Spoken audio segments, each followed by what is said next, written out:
Yes, Kadama TV olwaleero ngenda baleetera Nakadaama yeewaddeyo okubeera ng'asomanga amawulire. Olwaleero musanyufu nnyo nga 15 olwaleero mu Gw'omusanvu lwawezezza omwaka ng'akola Jordan. Era ye ekirabo kye yagamba lwaliweza omwaka agenda kutandika okusoma amawulire. Kankuweereze Nakadaama akusomera amawulire, musanyufu nnyo okubeera ng'awezezza omwaka, ekintu kye yali tasuubira, bintu tebyasooka kubeera birungi. Naye n'aguma, Mwarabu n'amucunya naye n'aguma amazeeko omwaka. Musanyufu nnyo, ekirabo kye yali yeewadde keeki ye asazeewo okusoma amawulire.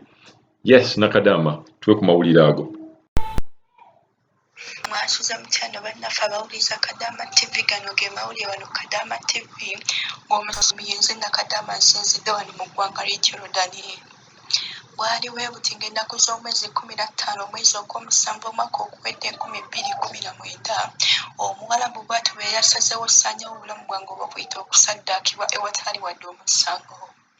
Mwana muwala nga nze Nakadaama neesitula bulungi ku magulu gange ne ngenda ne nsisinkana Omuwarabu ne mutegeeza nga bwe njagala okudda mu nsi yange Uganda, obulamu bwange si bulungi. Omuwarabu yanziramu n'aŋŋamba nti madaamu oli ku wifi yabwereete wetaagisa oteekako ekikumi okubira famire yo, ky'olina okukola kwata essimu okubira famire yo esindika $2 zaffe 200 oluvannyuma odde mu nsi yo Uganda. Kyaddaaki mukimanyi bulungi nnyo mu nsi yaffe Uganda okufuna $200 osooka ssaddaaka mukadde sinnakindi n'obutazifuna. Mwana muwala nalowooza Mukama Katonda gwe naleka e Uganda nga ndowooza nti Omuwarabu ye nnyange oba ye jjajjange. Oluvannyuma lw'Omuwarabu okunkola ebintu ebifaanaganako bw'ebityo, najjukira Mukama Katonda.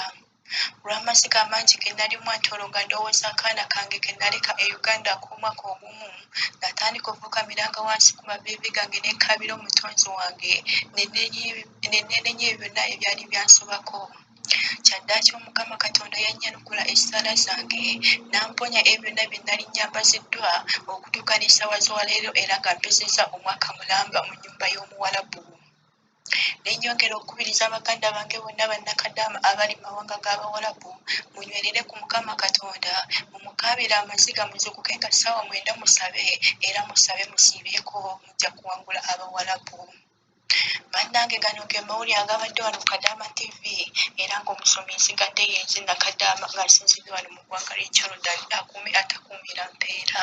Mubeere bulungi, mweraba.